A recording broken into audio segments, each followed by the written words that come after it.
हम लोग boron family में आगे बढ़ते हैं और चलते हैं चर्चा करने के लिए गैसेज के बारे में, तो एल्युमिनियम के बारे में। अरे क्या एल्युमिनियम में सबसे पहले हम चर्चा करें एल्युमिनियम के ओर के बारे में। एक बात जानना, हमको क्या करना है, अर्थ क्रस्ट पर सबसे ज्यादा पाया जाने वाला एलिमेंट, अर्थ क्रस्ट पर सबसे ज्यादा पाया जाने वाला एलिमेंट ऑक्सीजन। अर्थ क्रस्ट पर सबसे ज्यादा abundant element, most abundant element on earth crust is oxygen. सुनने में थोड़ा एबनॉर्मल टाइप का लगता है, सर ऑक्सीजन का तो कमी है, ऑक्सीजन का आप सबसे ज्यादा। हाँ बेटा सही बात है, ऑक्सीजन बहुत ज्यादा है, कोई टक्कर नहीं है, नजदीक नजदीक तक नहीं है, इतना ज्यादा ऑक्सीजन है। ठीक है, कुछ बच्चों को आश्चर्य लग रहा है कि कह क्या रहे हैं आप, जरूर कुछ बढ़िया हालत में नहीं है। जानते हो अर्थ क्रस्ट पे 2/3 पार्ट वाटर है, और वाटर में बाय वेट अधिकतर पार्ट वाटर का क्या चीज है, ऑक्सीजन। 18 में 16 भाग ऑक्सीजन ही है, तो वो ऑक्सीजन ही। आप वाटर को वाटर के रूप में आज से मत देखना it is majority of oxygen, वो ऑक्सीजन ही तो है वाटर। ठीक है, दूसरा चीज तो वाटर के रूप में ढेर सारा ऑक्सीजन हो गया। इवन 1/3 जो ये पार्ट है, इसमें भी लेक और रिवर और ग्लेशियर के रूप में इतना पानी भरा पड़ा है कि जिसका अंदाजा नहीं लगाया जा सकता।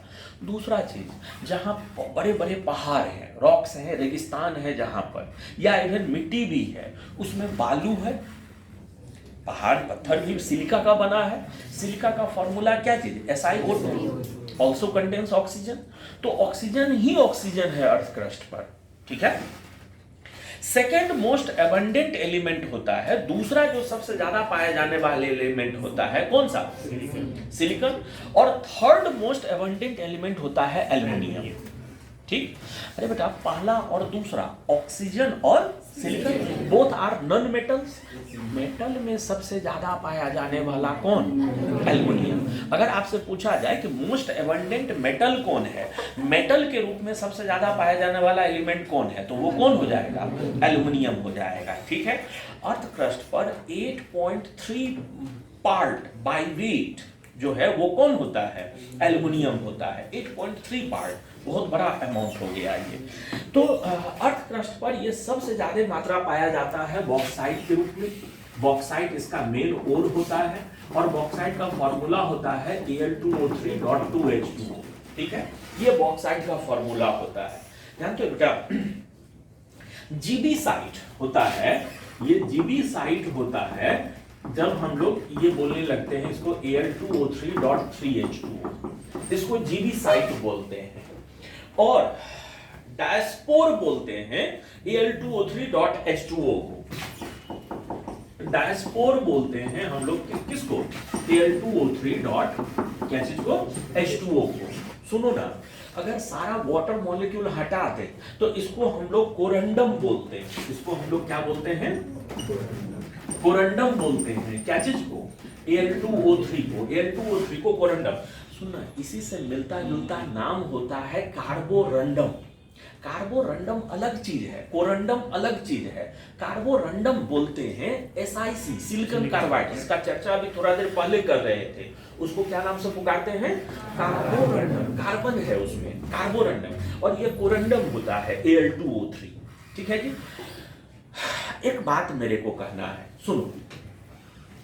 जैसे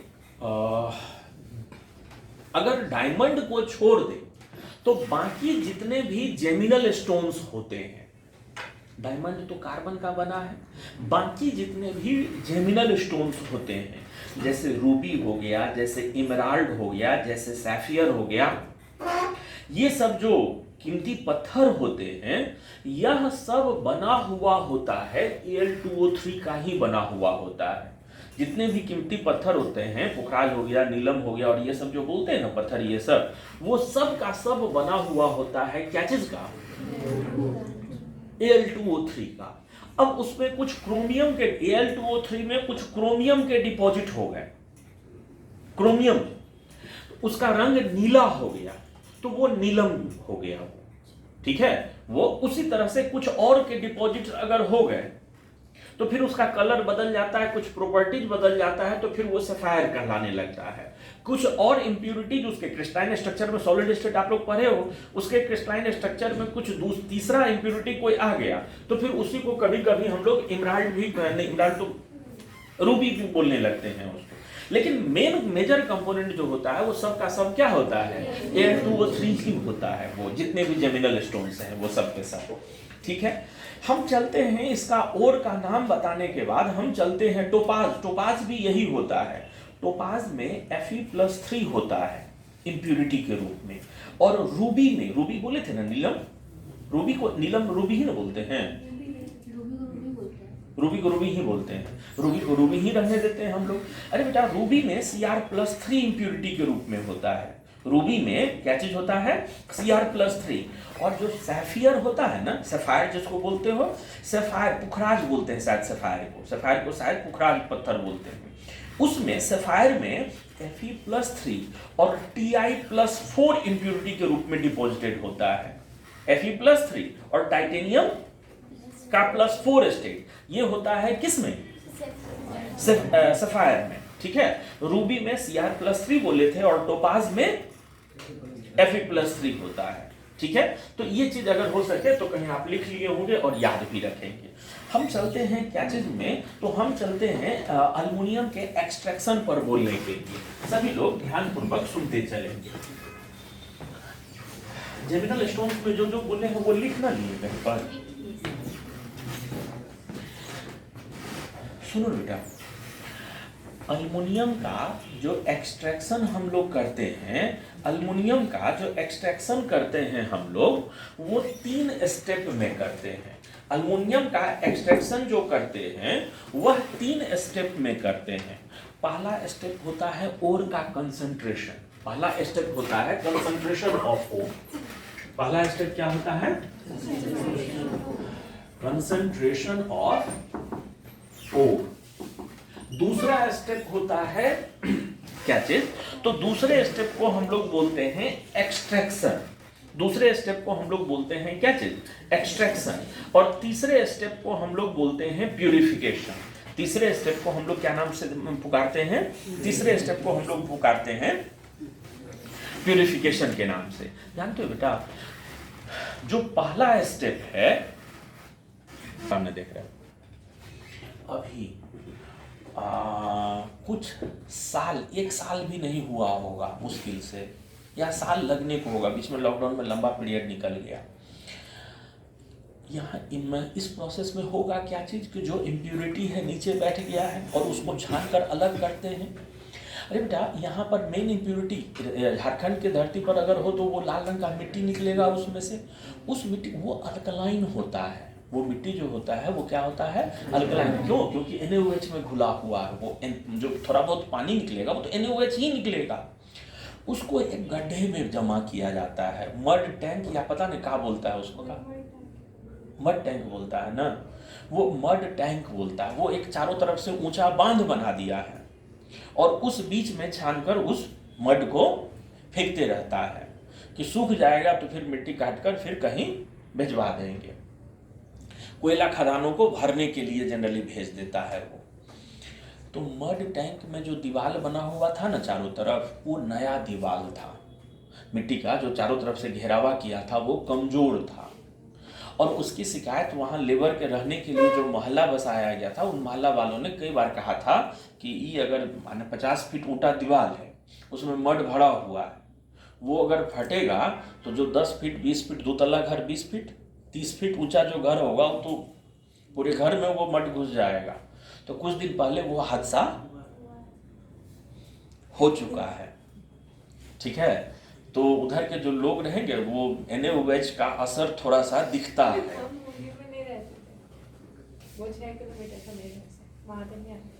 मड फ्लो 6 किलोमीटर से ज्यादा दूर तक हुआ था। रांची में क्यों थे समझ रहे हो ना, नहीं था। आए हम लोग वापस अपने टॉपिक पर। तो हिंडल्को में जो मुरी में प्लांट है उसमें ये प्रोसेस यूज होता है, बेस्ट प्रोसेस। चले हम वापस आ जाएं अपने टॉपिक पर, थोड़ा पानी पी लें। पानी ही है, ठीक ना, बोलती है।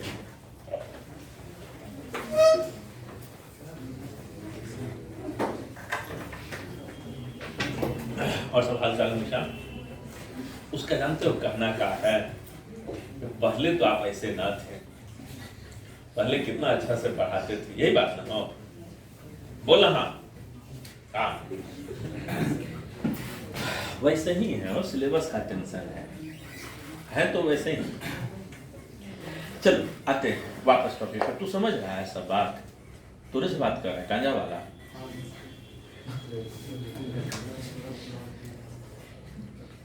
तुमसे ना बात कर रहे हैं। चश्मा कब लग गया?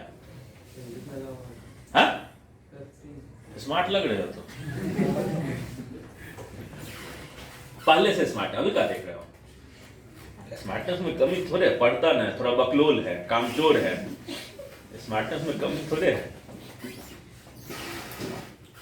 ये सब बात हम करने वाले थे कुंदनवा को, अभी कुंदनवा को, कुंदन बीच में तुम आ गए हो उछल के, सर हम हैं। सुनो तब। चलिए हम लोग आते हैं अपने टॉपिक पर वापस। थक जाते हैं जी बोलते बोलते।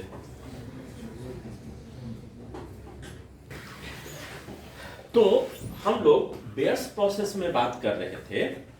बेयर्स प्रोसेस में सॉल्वेंट के रूप में यूज किया जाता है क्या चीज? NaOH। और हॉल्स प्रोसेस में यूज किया जाता है Na2CO3। बेसिक प्रोसेस दोनों में सेम है। अरे बेटा हम लोग बेयर्स प्रोसेस में करते क्या है कि जो Al2O3 है, इस Al2O3 को हम लोग डिसॉल्व कर देते हैं क्या चीज में? Na2CO3। Na2CO3 का सॉल्यूशन भी जो होगा वो क्या हो जाएगा? नेचर में अल्कलाइन हुआ करेगा, और जो Al2O3 है वो उसमें घुल जाएगा सोडियम मेटा एल्यूमिनेट बनकर, वो उधर घुल जाएगा क्या चीज? 2NaAlO2। ये इधर घुल जाएगा 2NaAlO2 और प्लस ये हो जाएगा क्या चीज? CO2। वो CO2 गैस निकल गया, जो इम्प्योरिटीज होगा नीचे बैठ जाएगा, जिसको फिल्टर करके हम लोग अलग कर लेंगे। और सुनो ना, एक चीज आप लोग जानते हो ना कि Sp से ज्यादा अगर किसी चीज का सॉल्युबिलिटी प्रोडक्ट होने लगे तो फिर वो प्रेसिपिटेट होने लगता है। हम लोग करते क्या है कि फिल्ट्रेशन के बाद जो सॉल्यूशन हमारा बना हुआ है, उस सॉल्यूशन में अब एक्सेस में CO2 पास करवाने लगते हैं। ध्यान देना, सबसे पहले एक बर्तन में Na2CO3 घुला हुआ सॉल्यूशन लिए, उसमें एल्यूमिना घोल दिए, और फिर जो नीचे बैठना था नीचे बैठ गया, फिल्टर करके उसको साफ कर लिए। अब ये साफ जो हमारा सॉल्यूशन है, इसमें हम लोग बाहर से फिर क्या चीज पास करवाने लगते हैं? CO2। तो ये 2NaAlO2 में हम लोग जब बाहर से एक्सेस में CO2 पास करवाते हैं तो होता क्या है कि जो भी एल्युमिनियम है वो AlOH होल 3 के रूप में नीचे बैठ जाता है। जो भी एल्युमिनियम है वह नीचे बैठ जाता है क्या चीज के रूप में? AlOH होल 3 के रूप में नीचे बैठ जाता है। और जो सोडियम है वह सोडियम अलग हट जाता है क्या चीज के रूप में? तो Na2CO3 के रूप में। और यह जो नीचे बैठा है AlOH होल 3 जो नीचे डिपॉजिट हुआ है, इसको अगर फिर से हीट कर दें तो ये बदल जाता है क्या चीज में? यह बदल जाता है एल्यूमिना। ठीक है, तो ये हो गया। और कमोबेश लगभग यही सारा काम हम लोग यहाँ भी करते हैं, पर यहाँ पर सॉल्वेंट के रूप में क्या होता है? NaOH। अरे बेटा यहाँ पर NaOH को Al2O3 में हम लोग घोल तो वो उधर बदल जाता है क्या चीज में? 2NaAlO2 प्लस 3H2O, 2NaAlO2 और प्लस क्या चीज? 3H2O में। यहाँ भी जो फिल्ट्रेशन होना है उनको फिल्टर करके अलग कर लिए, और यहाँ पर AlOH होल 3 को प्रेसिपिटेट करवाने के लिए वहाँ पर NaAlO2 से AlOH होल 3 को प्रेसिपिटेट करवाने के लिए हमने एक्सेस में कौन सा गैस पास करवाया? CO2 गैस पास करवाया। यहाँ पर हम लोग क्या करते हैं कि फ्रेशली प्रिपेयर्ड AlOH होल 3 का solution, sorry powder, freshly prepared AlOH whole 3 का पाउडर हम लोग क्या करते हैं? सॉल्यूशन के ऊपर में स्प्रे करते हैं और सॉल्यूशन को खूब हीट करते हैं, ताकि जो एक्सेस ऑफ वाटर है वो क्या हो जाए? वेपराइज हो जाए। अगर हम लोगों को किसी भी सॉल्यूशन का कंसंट्रेशन बढ़ाना है, मेरे बातों को ध्यान से सुनना, अगर हम लोगों को किसी भी सॉल्यूशन का कंसंट्रेशन बढ़ाना है, अरे बेटा हम लोगों को किसी भी सॉल्यूशन का कंसंट्रेशन बढ़ाना है तो दो उपाय है, सॉल्यूट और घोल दो तो भी कंसंट्रेशन बढ़ जाए, या सॉल्वेंट को निकाल दो। पानी वेपराइज करके हटा दो तो भी तो कम पानी में ज्यादा सॉल्यूट कंसंट्रेशन बढ़ गया। तो यहाँ पर हम वही काम करते हैं, इसको हीट कर रहे होते हैं ताकि पानी वेपराइज होकर उड़ जाए और ये प्रेसिपिटेट हो जाए। इसके लिए वही सॉल्ट हम लोग और ऊपर से स्प्रे करते रहते हैं। तो जब इसको हीट करते हैं और इसके ऊपर से AlOH3 हम लोग स्प्रे करते रहते हैं तो ये NaAlO2 जो होता है, यह NaAlO2 जो होता है यह फिर से प्रेसिपिटेशन दे देता है AlOH3 का और प्लस NaOH का। ये जो यहां से नीचे बैठा है इसको हम लोग फिर से क्या करते हैं, इसको हम लोग फिर से हीट कर देते हैं और हीट करके हम लोगों को कंसंट्रेटेड एल्यूमिना मिल जाता है। तो इस तरह से हम लोग इसका कंसंट्रेशन किया करते हैं। कंसंट्रेशन में एक चीज ध्यान देना सभी लोग, इन दोनों प्रोसेस में AlOH3 वापस रिकवर करने के लिए क्या क्या करते हैं। तो हॉल्स प्रोसेस में एक्सेस CO2 पास करवाते हैं, बेयर्स प्रोसेस में सॉल्यूशन को हीट करते हैं और उसके ऊपर में स्प्रे कर रहे होते हैं क्या चीज, ये चीज ज्यादा ध्यान से सीखना, ठीक है। हम चलते हैं एक्सट्रैक्शन के सेकेंड स्टेप का वर्णन करने के लिए, एक्सट्रैक्शन के दूसरे स्टेप का चर्चा करने के लिए चलते हैं। और एक्सट्रैक्शन का जो दूसरा स्टेप होता है उसको हम लोग बोलते हैं क्या चीज, तो इलेक्ट्रोलिसिस बोलते हैं। एक्सट्रैक्शन का जो दूसरा स्टेप होता है उसको हम लोग क्या नाम से पुकारते हैं, इलेक्ट्रोलिसिस के नाम से पुकारते हैं। अरे सेकेंड स्टेप होता है जिसको हम लोग बोलते हैं क्या चीज, जिसको हम लोग बोलते हैं इलेक्ट्रोलिसिस। इलेक्ट्रोलिसिस हम लोग करते क्या है, सुन, Al2O3 जो होता है ना, Al2O3 जो होता है इसका मेल्टिंग पॉइंट काफी ज्यादा होता है। Al2O3 का मेल्टिंग पॉइंट जो होता है वो क्या होता है, काफी ज्यादा होता है, लगभग 2000 डिग्री सी। सॉरी, Al2O3 का मेल्टिंग पॉइंट कितना होता है, 2000 डिग्री सी हीट करना पड़े तो उसमें इतना फ्यूल जले कि निकला हुआ अल्युमिनियम महंगा होने लगे। जानते हो, अगर मेटलर्जी का डिफिनीशन पढ़ोगे ना कहीं पर किसी भी बुक में, व्हाट इज मेटलर्जी, मेटलर्जी है क्या चीज, तो मेटलर्जी के डिफिनीशन में ही मेंशन है कि extraction of metal from its ore by easy and economical method. Extraction तो बहुत तरह से, लेकिन आसान हो और इकोनॉमिकल, निकलने वाला मेटल सस्ता हो। अरे बेटा हम लोग करते हैं कि यहाँ पर देखें क्या कि Al2O3 का मेल्टिंग पॉइंट बहुत ज्यादा है, ठीक है। तो हम लोग क्या करते हैं कि उसमें कुछ ऐसा चीज मिला देते हैं जो उसके मेल्टिंग पॉइंट को घटा दे, और उसके लिए उसमें थोड़ा सा क्रायोलाइट और थोड़ा सा फ्लोर स्पार मिला देते हैं। क्रायोलाइट बोलते हैं Na3AlF6 को, क्रायोलाइट हम लोग बोलते हैं, क्रायोलाइट हम लोग बोलते हैं क्या चीज को, Na3AlF6 को, और फ्लोर स्पार, फ्लोर स्पार हम लोग बोलते हैं क्या चीज को, CaF2 को। और इन दोनों के मिलाने का उद्देश्य क्या है, इन दोनों के मिलाने का उद्देश्य है to decrease the melting point as well as to increase the electrical conductivity, as well as to increase the क्या चीज, इलेक्ट्रिकल कंडक्टिविटी, ठीक है। ये इनके मिलाने का उद्देश्य है। इतना तक समझ गए थे सभी लोग। अब हम लोग जो इलेक्ट्रोलिसिस करते हैं वो इलेक्ट्रोलिसिस कैसे करते हैं, सुनो। एक आयरन सेल होता है, लोहा का बना हुआ एक बर्तन होता है, और इस बर्तन के अंदर में एक लेयर चढ़ा हुआ होता है क्या चीज का, तो इस बर्तन के अंदर में एक लेयर चढ़ा हुआ होता है ग्रेफाइट का, कार्बन का। ये कार्बन का लाइनिंग होता है ताकि वो मेटल अल्युमिनियम से रिएक्शन न करने लगे, इसलिए ये लेयर जो होता है वो क्या चीज का होता है, ये कार्बन का लेयर चढ़ा हुआ होता है। और ग्रेफाइट का बना हुआ, ये ग्रेफाइट का बना हुआ इस तरह का ऊपर से हम लोग एनोड लेते हैं, और ये मेटल का जो बर्तन है यही काम करता है किसके जैसा, कैथोड के जैसा। और ये ग्रेफाइट का बना हुआ, ग्रेफाइट का बना हुआ ये यहाँ पर क्या लिया गया हुआ होता है, ये एनोड लिया हुआ होता है। और सुनो ना, अल्युमिनियम थोड़ा रिएक्टिव मेटल है, और यहाँ अंदर का टेम्परेचर 900 950 डिग्री सी होता है। हाँ ये बात बोलना, 2000 डिग्री से ओरिजिनल Al2O3 का मेल्टिंग पॉइंट, क्रायोलाइट और फ्लोरस्पार मिला देने से उनका मेल्टिंग पॉइंट घटकर कितना आ जाता है, 900 डिग्री सी आ जाता है। तो हम लोग यहाँ बर्तन के अंदर का टेम्परेचर कितना लिए हुए होते हैं, 900 से 950 डिग्री से लिए हुए होते हैं।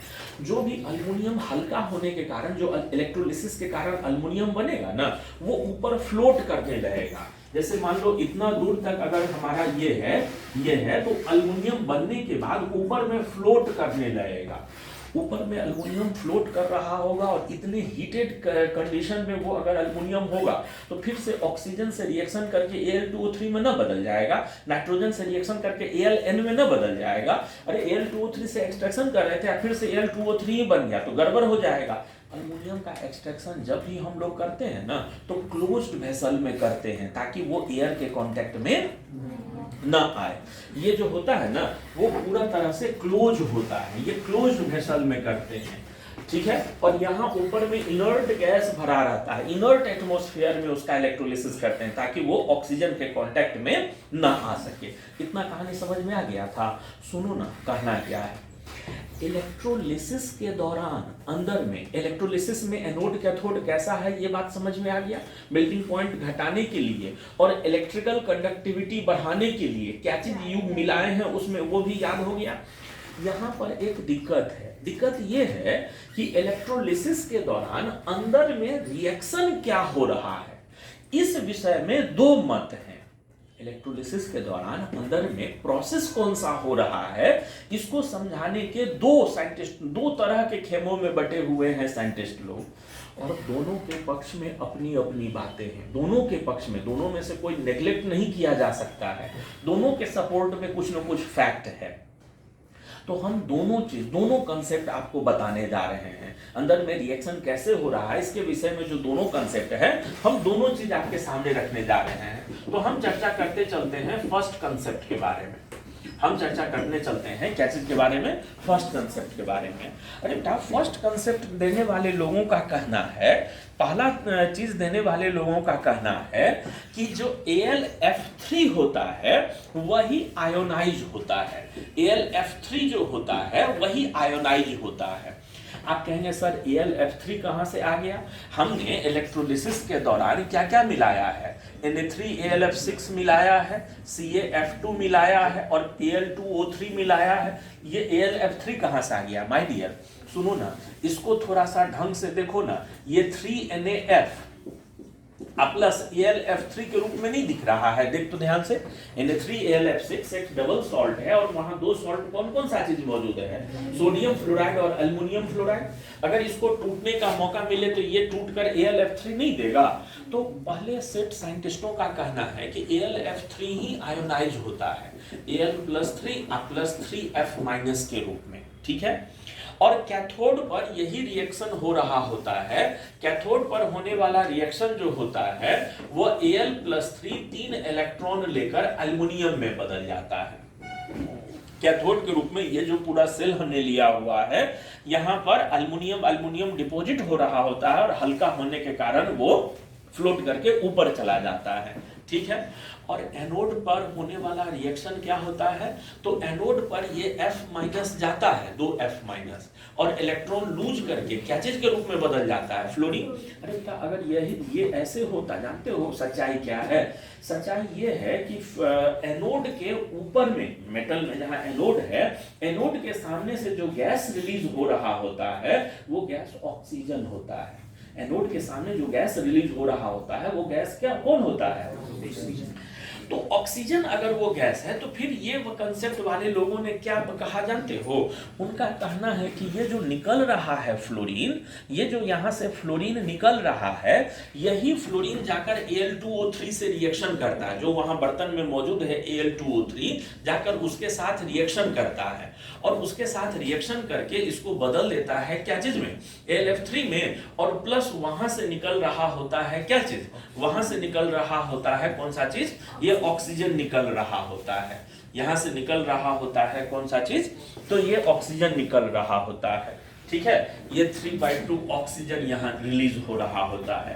पहला कंसेप्ट देने वाले लोगों का कहानी समझ गए, जानते हो बेटा Al2O3 कोवैलेंट होता है नेचर में, तो कोवैलेंट होने के कारण पहले कंसेप्ट देने वाले लोगों का कहना है कि वो आयोनाइज नहीं होता है, आयन में बदलता ही नहीं है, तो रिएक्शन इस तरह से हुआ है।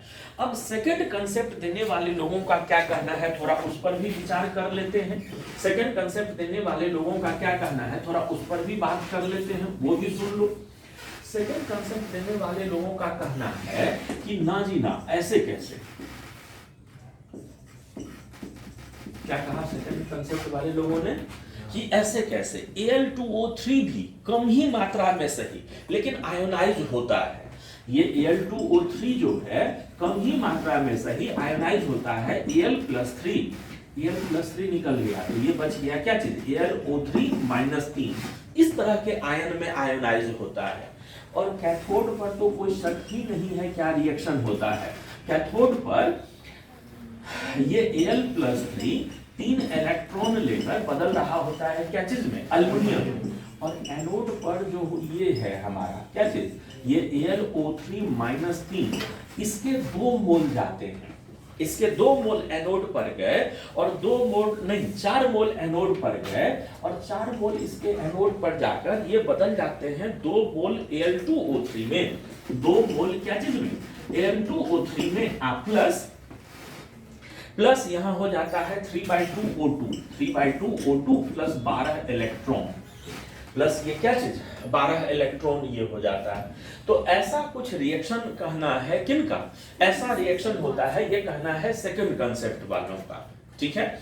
तो दोनों कंसेप्ट अपने अपने जगह सही हैं, लेकिन सच्चाई बात ये है जो याद रखना है कि एनोड के सामने जो गैस रिलीज हो रहा होता है वो गैस कौन होता है, ऑक्सीजन होता है, ये पक्का बात है, ठीक है।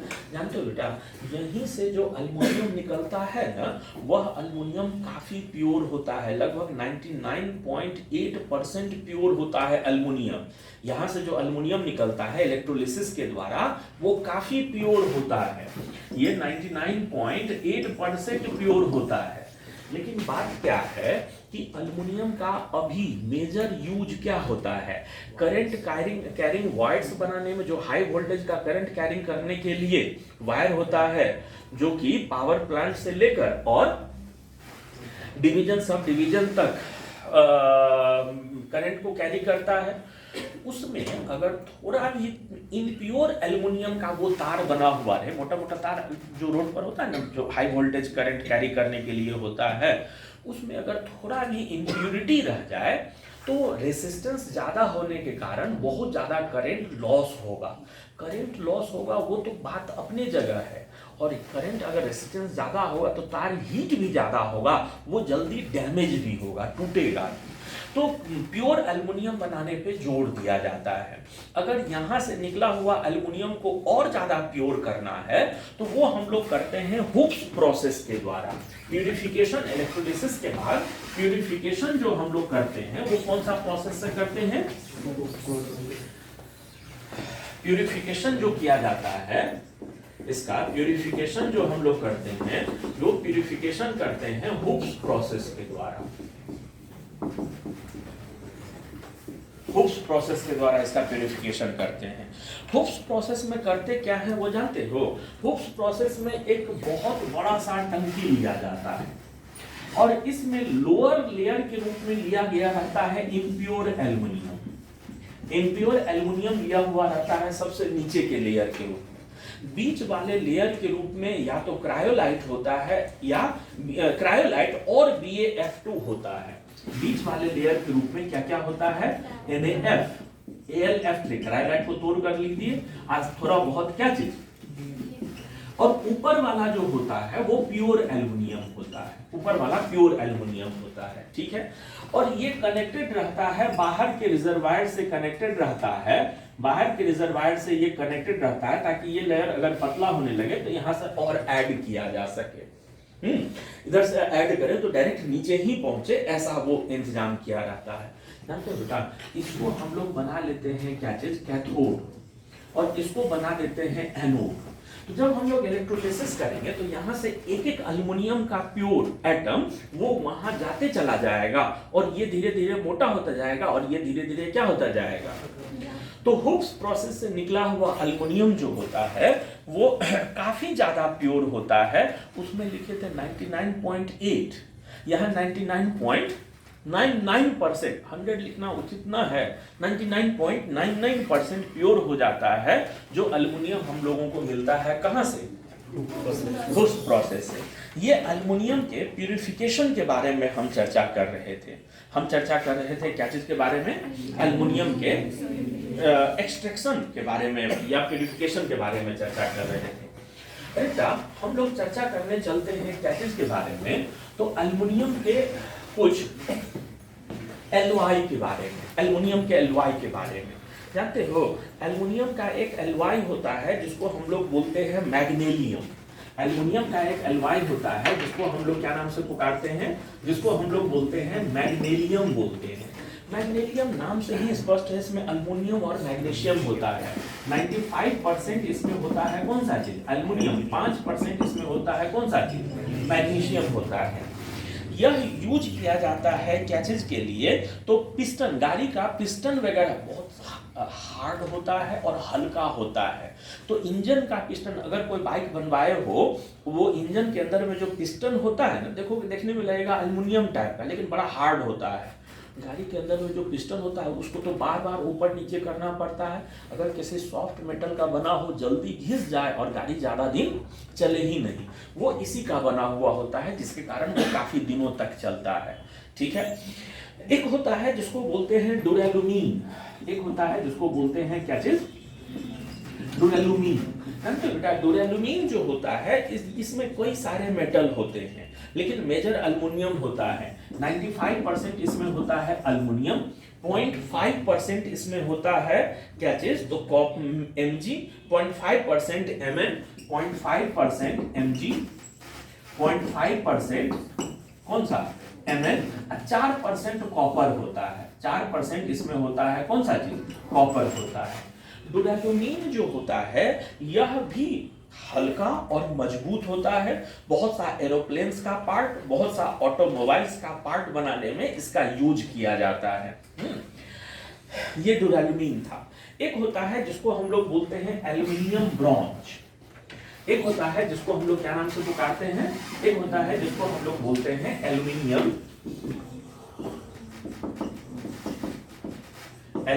ब्रॉन्ज। अरे बेटा एल्युमिनियम ब्रॉन्ज में मौजूद होता है कॉपर, एल्युमिनियम और एसएन। ठीक है। 90% इसमें कॉपर होता है, 90% इसमें होता है क्या चीज, कॉपर। 9.5% इसमें होता है एल्युमिनियम और 0.5% इसमें होता है, 0.5% इसमें होता है क्या चीज, तो एसएन। ये एसएन होता है, इसको एल्युमिनियम ब्रॉन्ज बोलते हैं। तो यह भी कुछ कॉइन्स, कुछ गोल्डन पेंट्स बनाने में इसका यूज होता है। गोल्डन कलर का जो पेंट होता है वो बनाने में एल्युमिनियम ब्रॉन्ज का यूज होता है। एक होता है जिसको हम लोग बोलते हैं निकल एलॉय, एक होता है जिसको हम लोग बोलते हैं क्या चीज, निकल एलॉय बोलते हैं। अरे बेटा निकल एलॉय जो होता है वो 95% एल्युमिनियम, 4% कॉपर, 1% निकल। 95% जो होता है एल्युमिनियम, 4% जो होता है क्या चीज, कॉपर, और 1% जो होता है वो क्या होता है, निकल होता है। निकल एलॉय का यूज किया जाता है एरोप्लेन के पार्ट्स बनाने में। एक होता है जिसको हम लोग बोलते हैं वाई एलॉय, इसका एक होता है जिसको हम लोग क्या नाम से पुकारते हैं, जिसको हम लोग बोलते हैं वाई एलॉय के नाम से पुकारते हैं। एल्युमिनियम का ही ये भी एक एलॉय होता है। इसमें 93% होता है क्या चीज, एल्युमिनियम। 93% इसमें होता है क्या चीज, एल्युमिनियम होता है। 4% कॉपर, 2% निकल। 4% इसमें होता है कॉपर, 2% इसमें होता है क्या चीज, निकल। 1% ना बचा रह गया, 1% इसमें होता है Mg। 1% जो होता है वो होता है क्या चीज, Mg। यह भी बहुत हार्ड होता है और बहुत सारे मशीनरी पार्ट्स बनाने में इसका यूज होता है। एल्युमिनियम का ही एक होता है जिसको बोलते हैं एल निको, ठीक है। एल निको जो होता है अल्युमिनियम, निकल और कोबाल्ट होता है, जिसके कारण इसका नाम क्या पड़ गया है, एल निको पड़ गया है। जानते हो बेटा, इसमें मेन कंपोनेंट 77% जो होता है वो स्टील, आयरन रहता है, स्टील रहता है, ठीक है। इसमें मेन कंपोनेंट जो रहता है वो 77% स्टील है। अब बाकी 3 मेटल का तो नाम लिए ही हैं, कौन कौन? अल्युमिनियम। अल्युमिनियम जो होता है वो 20% होता है, 20% जो रहता है वो अल्युमिनियम रहता है, 1% जो होता है कोबाल्ट रहता है, और निकल का जो परसेंटेज हो जाता है वो हो जाता है 2%, इसमें जो रहता है वो निकल, अल्निको, ये होता है। और इसका यूज किया जाता है क्या चीज के लिए, तो परमानेंट मैग्नेटिक बार्स जो लैब में होते हैं ना, मैग्नेट के बार, मैग्नेट बनाने में, परमानेंट मैग्नेट बनाने में इनका यूज किया जाता है, अल्निको का। तो ये हम लोग चर्चा कर रहे थे क्या चीज के बारे में, तो एल्युमिनियम के एलॉयज के बारे में चर्चा कर रहे थे।